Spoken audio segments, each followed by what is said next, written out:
Nagyon nagy tisztelettel köszöntöm a küzdősport rajongókat. Érkezik egy hatalmas mérkőzés a pusztakezes ökölvívás történetében, ami tavaly 4 gála alatt meghódította Magyarországot és a magyar küzdősport rajongók szívét. A pusztakezes magyar bajnoki döntő 2 résztvevője, tőlem balra Beszterczei Rajmund, és tőlem jobbra a bajnok Hegyi Richárd. Mindjárt észrevettem, hogy amikor leültetek, nem fogtatok kezet. Miért? Ezt most tőlem kérdezed? Aha. Először? Jó. Hát volt egy kis nézeteltérésünk így igazából. Én úgy gondolom, mi kedveltük egymást igazából mindig, tehát soha nem volt probléma, de voltak olyan körülmények így az utóbbi időben, ami miatt most ez a helyzet így kialakult. Természetesen ez olyan nehezen végleges dolog. Úgy gondolom, hogy ezt le kell menni ennek a mérkőzésnek, és akkor utána minden rendeződik. Az lenne a kérdésem felé, de egy picit most a bajnok van előnyben, kicsit készülhetsz majd a kérdésekre, Rajmundot fogom nyúzni, hogy én nagyon élvezem, amikor valaki kihasználja a saját területén lévő lehetőségeket, és azt kimaxoltad.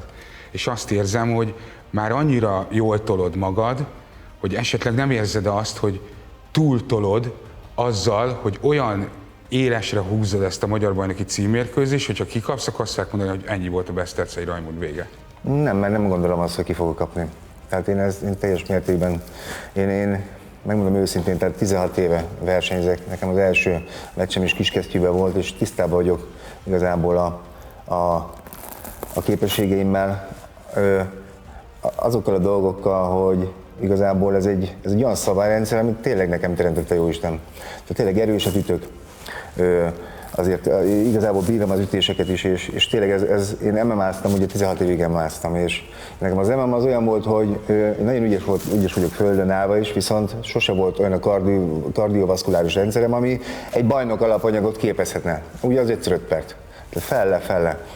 Én mindig, tehát azért voltak jó eredményeink, nyertünk, veszítettünk, én azt mondom, elég tapasztalt vagyok, és egész életemben kiskesztyűbe küzdöttem. Tehát nekem ez, sőt nem csak a ringben, hanem mi ezzel kezdtük, ugye, én igazából azután nőttem fel, a 14 éves korom óta magamat tartom el. Tehát mi ezzel kezdtük, és most úgy gondolom, hogy magamra szedtem egy 20 évnyi küzdősport tapasztalatot, majd visszatértem az alapokhoz. És tényleg, tehát a Ricsi egy nagyon ügyes srác, egy nagyon jó harcos, egy nagyon szimpatikus srác, tényleg egy nagyon kemény gyerek. Én úgy gondolom, hogy ez nem lehet, tehát az ökölvívás, meg a pusztakezes ökölvívás, az teljesen más kategória.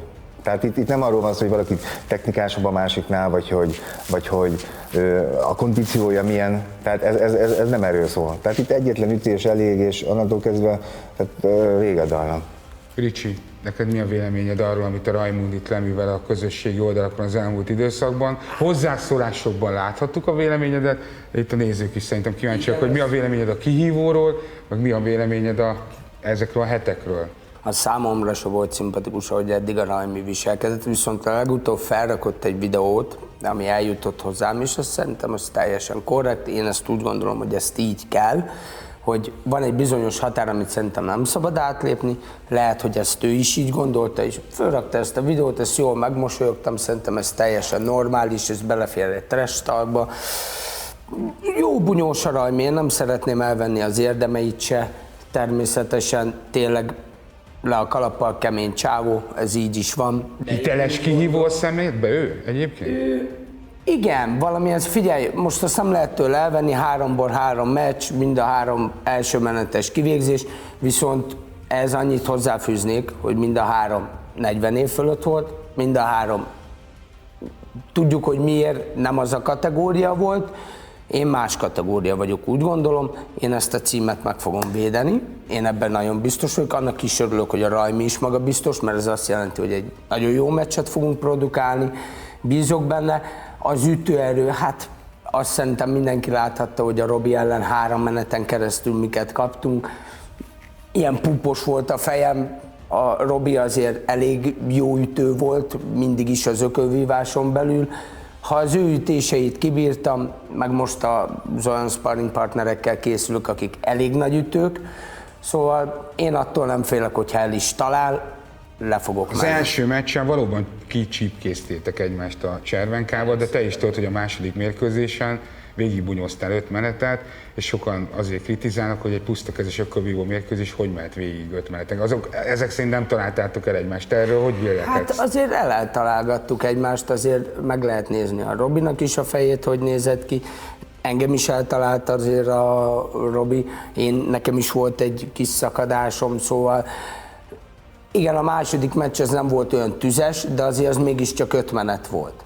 Ismertük már egymást, tudtuk, hogy ő mit tud a másik, azért nem ugorhattunk úgy egymásnak. Ezt tudta a Robi is, tudtam én is, hogy a Robi bírja az ütést, tudta ő is, hogy én is bírom, felesleges ütésekben nem akartunk belemenni. Volt az is természetesen, de így is lehoztam a meccset. Neked őszintén szól, mi arról a mérkőzésről vélemény? Nekem őszintén szóval nekem tetszett mind a 2 meccsük. Viszont annyi lenne ehhez a hozzáfűzni valam, hogy azért a Ricsi is elmondta, ugye a Felix Promotion oldal alatt, hogy ő nagy kesztyűbe sokkal nagyobbat tud ütni, mert neki jobban fáj az, amikor ő üt kesztyű nélkül, mint amikor őt ütik. Ez egy különbség kettőnk között. Ugye a Robi nem azért, ugye kihívtam a Robit is, tehát ugye visszavonult a pusztakezes ökölvívástól, mert hogy ő neki megsérül mindig, tehát megsérül, sérülékeny, nem tud úgy olyan mértékben küzdeni, ahogy egy nagy kesztyűben. És ezzel semmi gond nincsen, mert valaki erre született, valaki arra. Ő egy nagyon jó ökölvívó, ugyanúgy a Ricsi is, de azért a nagy kesztyű az teljesen más. Én nem sérülök, tehát nekem nem fáj semmim, tehát nekem én 150%-os erővel ütök a ringben. Azt mondják, hogy jó, lehet, hogy idősebb vagyok, lehet, hogy az egyenest is felrén ütöm, de olyan szögből ütök, ami szakít. Tehát minden ütésem szakít, és nem csak itt, nem csak a küzdő sportban, hanem tehát máshol is. Tehát nekem mindig ez volt. Tehát a kis kesztyűben is sokszor volt az utóbbi időben, hogy azt mondták, hogy beletettem valamit a kesztyűben, mert hogy lezúztam a palit 1 perc alatt úgy, hogy azt mondták, hogy valami volt, vas volt a kesztyűben. Vagy. Tehát nekem az ütésem hál' Istennek az idők során kialakult úgy, hogy tényleg ez egy ilyen, kialakult ez, hogy erre az útra kellett lépnem, és itt hatékony vagyok. Nem félsz attól, hogy az a kritika kicsit túlságosan szájra kapott, hogy te tiltott szerekkel élsz, tehát azért vagy te annyira vagány, azért ütsz ki mindenkit az első menetbe, azért üzengetsz folyamatosan a Facebookon, mert nem bírsz magaddal, mert dopingolsz? Hát figyelj, most ez hogy mondjam, tehát ez most sok mindent beszélnek a Facebookon, meg sok mindent beszélnek nyilvánosan, tehát most valaminek van valóság alapja, valaminek sok mindennek nincs. Szóval ez egy olyan dolog, hogy Mit érzel most, hogyha a szemébe kéne nézned a Ricsinek, akkor mit mondanál neki, hogyan fogod legyőzni? nem tudom, tehát én ezt elmondtam azt is, és most is őszintén gondolom, hogy nem biztos, hogy be fogom tudni fejezni kiütéssel, mert a Ricsi egy nagyon ügyes srác. De én úgy gondolom, hogy az orvos fogja beszüntetni. Mert tényleg minden ütésem szakít, és egy idő után ezt nem lehet. Tehát olyan nincs. Tehát az ellenfeleim, a sparring partnereim is mindig nagyon kellemetlen a stílusom, erőset ütök, folyamatosan megyek. A Ricsinek úgy gondolom, hogy az az esélye, hogyha rövid időn belül ki fog tudni ütni. Ki fogod tudni ez úgy gondolom, hogy ez az egyetlen esély. Igen, ki fogod tudni. Én úgy gondolom, hogy igen. Én úgy készülök, hogy ez a meccs nem fog végigmenni. Tisztelem a Rajmit, kemény csávó, és tényleg még egyszer mondom, nem veszem el az érdemeit, de én így készülök. Én nagy ütőkkel készültem, ugyanúgy fejlesztettem én is az ütőerőmet, amennyire tudtam, amennyire lehetett. A technikám bőven megvan hozzá, a fejem megvan ahhoz, hogyha kapok, bírom a sarat, szóval nem félek ettől a mérkőzéstől, és én 100%-ig biztos vagyok magamban. Mit gondolsz, hogyha esetleg elhódítja tőled az övet, akkor azt fogják mondani, hogy az öreg MMA-s. Ha elhódítja tőlem az övet, kezet fogok vele, és azt mondom, hogy gratulálok, szép volt. Ennyi. Maximum, ami hogy lesz, akkor egy visszavágó. Ennyi. De amúgy egyébként ugyanúgy gratulálni fogok neki, mert benne van a pakliba az is, hogy én kapok egy ütést és lemegyek. Ezzel tisztában vagyok, ez kár tagadni. Tudod, hogy most azért ebben a pszichózisban, amiben ez a mérkőzés zajlik, te vagy a jó fiú. De amikor majd bemész a ringbe, ez a szerep véget ér. Tehát ott nem tudsz jó fiúskodni, erre föl vagy készülve? Persze, hát én ezzel tisztában vagyok. Hogyha Rajmónak el kellene mondani, hogy te miben vagy jobb, vagy hogy érzed, hogy miben tudod őt legyőzni, akkor mit mondanál neki? Miért te leszel majd a magyar bajnok újra? Én úgy gondolom, hogy most a Rajminak azért nem fájnak az ütések, mert az első menetben véget ért neki minden. Ez tény és való. Az, hogy fáj, hogy ütök, az nem azt jelenti, hogy nem fogok az miatt erőset ütni. Szóval ugyanúgy fájt a Robinál is, de azt összeszorítottam a fogamat, és ugyanúgy ütöttem. Ő ezt nem tudja, hogy milyen az, amikor a harmadik menetbe is ki kell menni, és ránézel a kezedre, itt föl van szakadva, ilyen duzzanat van, és azzal még ütni kell. Szóval szerintem sokkal rosszabb az, amikor te adsz, mint az, amikor kapsz. Az első menetekben ez más, mert ugye ott még találsz egyet-kettőt, érzed, ott még nincsen baj, de ott a szünetekben megpihen a kéz, stb. Szóval szerintem ez szívésen is hatással van egy bunyósra, szóval ezt meg kell tudni kezelni. Én 8 meneten vagyok túl, te meg egy meneten se, ha úgy vesszük, összeszámoljuk ott a másodperceket, összeadjuk, nem tudom, összesen. Fél menet. Na, fél meneteket bunyóztál, 3-szor fél menet, az... Nem, összesen fél menet. Na, összesen fél menet. Na, ott azért nincs annyi tapasztalat, én azt gondolom, mint itt nálam, hogy 8 menetet végigbunyóztam Robival, és tisztában vagyok azzal, hogy mi vár rám, hogyha elmegy a harmadik, a negyedik, vagy akár az 5. menetig a meccs.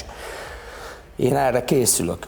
Készen állsz esetleg egy ilyenre? Igazából tehát ez nekem azért nem, hogy nem is tudom, hogy fogalmazom, releváns ez a dolog, mivel én 5 percekre készültem világéletemben. Olyan terheléssel, hogy kézláb, földharc, tehát kiskesztyűből küzdöttünk mindig. Tehát igazából nekem ez nem egy olyan dolog, hogy 5x2 perc, hogy most állóharcban, ahol csak a kezedet használod. Tehát nem kell. Amikor először bementem a ringbe, azt mondtam, hogy ilyen egyszerű, hát ez hogy lehet? Be kell menni, meg kell ölni az ember. Kész, az első meccsem után. Tehát ilyen nincs, nem kell a lábat használni, nem kell több síkon figyelni, nem kell arra figyelni, hogy mozog be földre, hogy fog rúgni. Le kell gyilkolni, aztán kész, a legegyszerűbb történet. Van még mondani való, de egyébként a Ricsi számára a mérkőzés? Nem, tehát nincs, tényleg. Én kedvelem a Ricsit, egy nagyon ügyes harcos, és tényleg sok sikert kívánok neki. Viszont kívánom, és sérülésmentes felkészülést kívánok neked a meccs. Hát nagyon szépen köszönöm ezt az őszinte beszélgetést mind a két fiatalembertől. Én ugyanezt kívánom nektek. A ringben fogunk még találkozni, természetesen április 11-én Szentendrén magyar bajnoki címmérkőzés következik. Ez lesz az 5. pusztakezes viadal. Várunk mindenkit. És történelmemmel 1 éve lesz, hogy én is ringbe léptem először, úgyhogy... Hát történelem, az folytatódik tovább. Várjuk a nézőket, sziasztok! Hát ha nem akarnak? Na végre, jó van, srácok, köszönöm szépen!